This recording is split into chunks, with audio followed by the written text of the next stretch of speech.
तो हेलो दोस्तों, कैसे हो आप सभी लोग। आई होप कि आप सभी लोग स्वस्थ होंगे और मस्त होंगे और अपनी तैयारी अच्छे से कर रहे होंगे। तो जैसा कि मैंने आप सभी लोगों को पिछले वीडियो में बताया था, एक very very most important topic आज इस वीडियो में हम बताने वाले हैं आप सभी लोगों के को क्लास 12th केमिस्ट्री का एक very very most important topic, जो कि क्या है, लिगेंड। बहुत पूछा जाता है आपके यूपी बोर्ड, कोई भी बोर्ड हो, बोर्ड पेपर में बहुत ज़्यादा पूछा जाता है कि लिगेंड किसे कहते हैं, ये कितने प्रकार के होते हैं, एक दंती, द्विदंती और उभयदंती लिगेंड किसे कहते हैं। तो आज हम बात करने वाले हैं इसी टॉपिक पर, बिल्कुल जीरो लेवल से लेकर चलेंगे। आपको एक दंती भी बताएंगे, द्विदंती भी बताएंगे और उभयदंती लिगेंड भी बताएंगे। इसके साथ आवेशों के आवेश लिगेंड को कितने प्रकार से वर्गीकृत किया गया है, किन किन आधारों पर वर्गीकृत किया गया है, सारा कुछ इस वीडियो में बताने वाले हैं। तो सबसे पहले समझिए कि लिगेंड क्या होता है। क्या लिगेंड होता आखिर में क्या है। तो लिगेंड जो है आपको उपसहसंयोजी यौगिक मैंने पढ़ाया है। अब उपसहसंयोजी यौगिक में एक ऐसा धातु परमाणु या आयन उपस्थित होता है या अणु, जो केंद्रीय धातु परमाणु को क्या करता है, इलेक्ट्रॉन युग्म देता है। उसी को हम क्या कहते हैं, लिगेंड कहते हैं। जैसे अगर हम बात करें एग्जाम्पल की, तो यहाँ पर देखिए K4 लिखा हुआ है और Fe, और उसके बाद फिर क्या हो जाएगा, Cn का क्या हो जाएगा बोलिए, होल 6। अब ये हो गया। तो यहाँ पर जो है Cn, यहाँ पर जो Cn है, Cn ये क्या है, ये केंद्रीय धातु परमाणु यानी Fe को क्या दे रहा है, इलेक्ट्रॉन युग्म प्रदान कर रहा है। तो इस Cn को हम क्या कहेंगे, लिगेंड कहेंगे। क्या कहेंगे, लिगेंड कहेंगे। इसे हम क्या कहेंगे, लिगेंड कहेंगे। तो यानी डिफिनीशन क्या हो जाएगा, ये टोटल क्या है, उपसहसंयोजी यौगिक है। तो उपसहसंयोजी यौगिक में उपस्थित वो परमाणु, अणु या आयन जो केंद्रीय धातु परमाणु को इलेक्ट्रॉन युग्म देता है या इलेक्ट्रॉन युग्म प्रदान करता है, उसे हम क्या कहते हैं, लिगेंड कहते हैं। डिफिनीशन मैं यहाँ पर लिख दे रहा हूँ, बिल्कुल सिंपल सा डिफिनीशन है। क्या है कि उपसहसंयोजी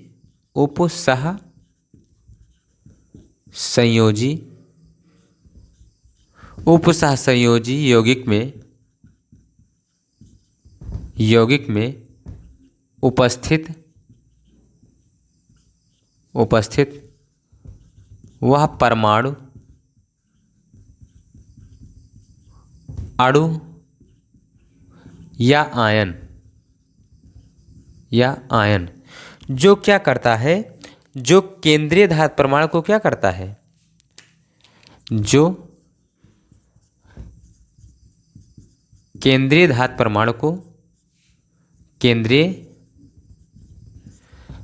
परमाणु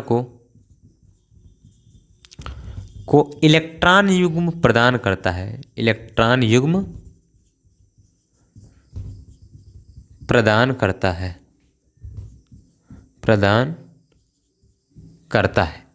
क्या कहलाता है, लिगेंड कहलाता है। लिगेंड कहलाता है। ये क्या हो गया, आपका लिगेंड का डिफिनीशन हो गया। किसे कहते हैं, यहाँ पर देखिए जो आपका उदाहरण दिया हुआ है K4 Fe Cn का होल 6। तो Cn जो क्या है, ये इलेक्ट्रॉन युग्म किसे दे रहा है, केंद्रीय धातु परमाणु यानी Fe को दे रहा है। तो Cn यहाँ पर क्या हो जाएगा, लिगेंड हो जाएगा। Fe क्या हो जाएगा, केंद्रीय धातु परमाणु हो जाएगा। और ये जो बड़े ब्रैकेट में टोटल लिखा हुआ है, इसे हम क्या कहते हैं, तो उपसहसंयोजन क्षेत्र कहते हैं। क्या कहते हैं, उपसहसंयोजन क्षेत्र किसे कहते हैं। इसे हम क्या कहते हैं, तो इसे हम काउंटर आयन या कह सकते हैं सह आयन। क्या कहते हैं, सह आयन कहते हैं। ठीक बेटा, तो ये हो गया लिगेंड। अब इन्हें हम जो है लिगेंड को दो भागों में वर्गीकृत करते हैं, दो भागों के आधार पर वर्गीकृत करते हैं। पहला क्या होता है, आवेशों के आधार पर। किसके आधार पर, आवेशों के आधार पर। और दूसरा क्या है, संयोजकता के आधार पर, संयोजकता के आधार पर। ठीक बेटा, ये हो गया। अब आवेशों के आधार पर क्या होता है, तीन प्रकार से डिवाइड किया गया है। पहला नंबर धनात्मक आवेश, धनात्मक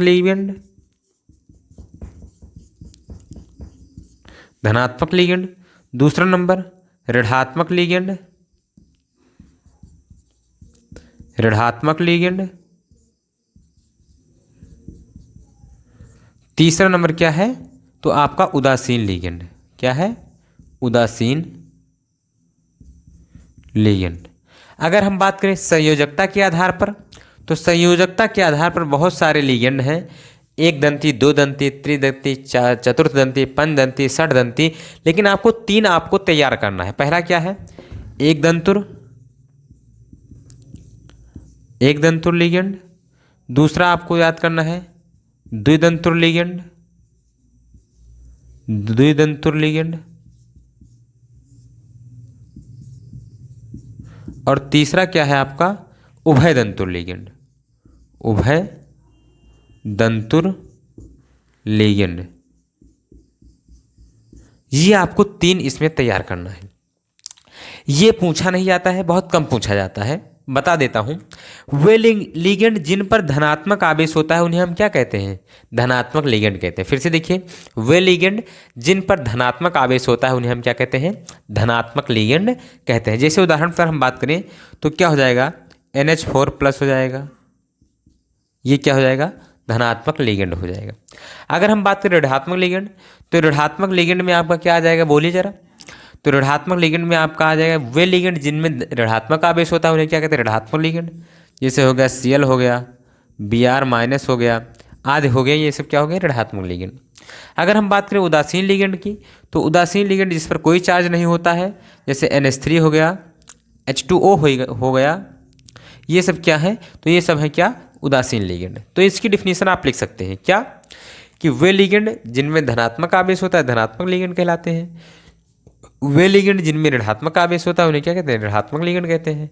और वे लिगेंड जिन पर कोई आवेश नहीं होता, चार्ज नहीं होता, उन्हें क्या कहते हैं? उदासीन लिगेंड कहते हैं। आगे हम बात करते हैं एक दंतुर लिगेंड किसे कहते हैं, और द्विदंतुर लिगेंड किसे कहते हैं, और उभयदंतुर लिगेंड किसे कहते हैं। तो एक दंतुर, एक शब्द, देखिए शब्द से ही क्लियर है। एक दंतुर लिगेंड या एक दंती लिगेंड, चाहे एक दंतुर कहे या एक दंती कहे, एक ही बात है। तो इसमें क्या होता है? इसमें जो लिगेंड होता है वो क्या करता है? केंद्रीय धातु परमाणु को एक इलेक्ट्रॉन युग्म देता है। क्या होता है? लिगेंड जो होता है केंद्रीय धातु परमाणु को एक इलेक्ट्रॉन युग्म देता है, तो उसे हम क्या कहते हैं? एक दंतुर लिगेंड कहते हैं। फिर से ध्यान से सुनिएगा, क्या होता है? इसमें जो लिगेंड होता है केंद्रीय धातु परमाणु को एक इलेक्ट्रॉन युग्म देता है, तो उसे हम क्या कहते हैं? एक दंतुर लिगेंड। जैसे क्या हो गया? Cl हो गया माइनस, और फिर क्या हो गया? Br- हो गया, H2O हो गया, ये सारे क्या हैं? ये सारे एक दंतुर लिगेंड हैं। आगे हम बात करें द्विदंतुर लिगेंड किसे कहते हैं, तो ठीक इसी प्रकार वे लिगेंड जो केंद्रीय धातु परमाणु को दो इलेक्ट्रॉन युग्म प्रदान करते हैं उन्हें हम क्या कहते हैं? द्विदंतुर लिगेंड कहते हैं। यानी द्विदंतुर लिगेंड में क्या होता है कि जो लिगेंड होता है वो केंद्रीय धातु परमाणु को दो इलेक्ट्रॉन युग्म देता है, और एक दंतुर लिगेंड में क्या होता है? जो लिगेंड होता है केंद्रीय धातु परमाणु को एक इलेक्ट्रॉन युग्म देता है, तो उसे हम कहते हैं एक दंतुर लिगेंड। अगर लिगेंड केंद्रीय धातु परमाणु को दो इलेक्ट्रॉन देता है तो उसे हम क्या कहते हैं? द्विदंतुर लिगेंड कहते हैं। आगे हम बात करें उभयदंतुर लिगेंड। अच्छा, इसका उदाहरण क्या होता है? तो C2O4 पर 2-, ये क्या होता है? ऑक्सीलेटो का फार्मूला है, ऑक्सीलेटो आयन है। तो ये क्या होता है? द्विदंतुर लिगेंड, या आप कह सकते हैं डाईएमीन। क्या कह सकते हैं? डाईएथिल एमीन भी क्या है? द्विदंतुर लिगेंड का उदाहरण है। आगे हम बात करें हैं उभयदंतुर लिगेंड किसे कहते हैं, तो उभयदंतुर लिगेंड क्या होता है? जो वे लिगेंड जिनमें दो भिन्न परमाणु केंद्रीय धातु परमाणु से जुड़ सकते हैं उन्हें हम क्या कहते हैं? उभयदंतुर लिगेंड कहते हैं। फिर से सुनिए, किसे कहते हैं हम उभयदंतुर लिगेंड? वे लिगेंड जिनमें दो भिन्न परमाणु केंद्रीय धातु परमाणु से जुड़ सकते हैं उन्हें हम क्या कहते हैं? उभयदंतुर लिगेंड कहते हैं। उदाहरण अगर हम बात करें तो SCN पर -1 चार्ज, SCN जो है ये क्या है? उभयदंतुर लिगेंड है। इसमें S परमाणु भी जुड़ सकता है केंद्रीय धातु परमाणु से, और N परमाणु भी जुड़ सकता है केंद्रीय धातु परमाणु से। आगे दूसरा अगर एग्जाम्पल की हम बात करें तो NO2 है, NO2 पर माइनस, इसमें क्या होता है? N परमाणु भी केंद्रीय धातु परमाणु से जुड़ सकता है, और O परमाणु भी केंद्रीय धातु परमाणु से जुड़ सकता है। तो इस प्रकार से ये जो था क्या? उभयदंतुर आपका कंप्लीट होता है। क्या है? देखिए यहाँ पर संयोजकता के आधार पर देखिए तीन ही आपको तैयार करना है। पहला क्या है? एक दंतुर लिगेंड। एक दंतुर लिगेंड हम किसे कहते हैं?